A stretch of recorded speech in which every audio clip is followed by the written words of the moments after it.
Karibu tena mtazamaji kwenye habari zetu siku hii ya leo ya Jumatatu ya tarehe 10 mwezi wa 8 mwaka 2026. Jina langu ni Eric Masha Douglas.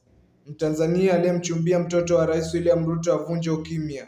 Dar es Salaam, Mtanzania Isaya Yunge ametoa ujumbe wake wa kwanza hadharani akimwelezea mkewe mtarajiwa Charlene Ruto.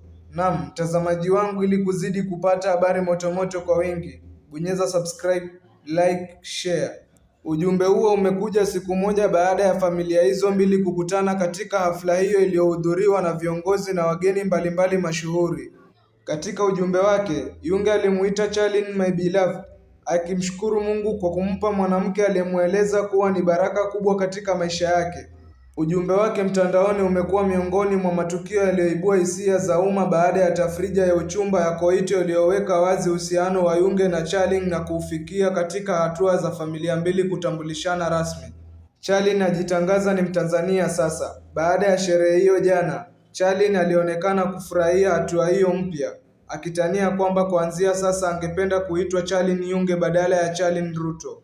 Katika kauli iliyosambaa mitandaoni alisema, kuanzia leo mimi naitwa Charlene Yunge, msiniite Charlene Ruto. Pia mimi ni Mtanzania sasa. Sitaingilia mambo yenu ya Kenya hata kidogo. Jameni, kupendwa raha. Koito iliyokusanya viongozi. Tafrija hiyo ya kimila ilifanyika Jumamosi Agosti tarehe 8 mwaka 2026 katika shamba la familia ya Rais William Ruto lilipo kijijini cha Naserende, eneo la Kilgoris, kaunti ya Narok. Hafla hiyo ilihudhuriwa na idadi kubwa ya wageni wakiwemo viongozi wa kisiasa na watu mashuhuri nchini Kenya. Miongoni mwa walioonekana ni Naibu Rais Kithure Kindiki, Rais mstaafu Uhuru Kenyatta, familia ya marehemu Raila Odinga, mawaziri, wafanyabiashara na baadhi ya viongozi wa ODM.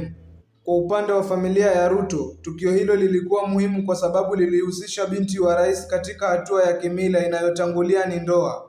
Naam, mtazamaji wangu, ili kuzidi kupata habari motomoto kwa wingi, bonyeza subscribe, like, share.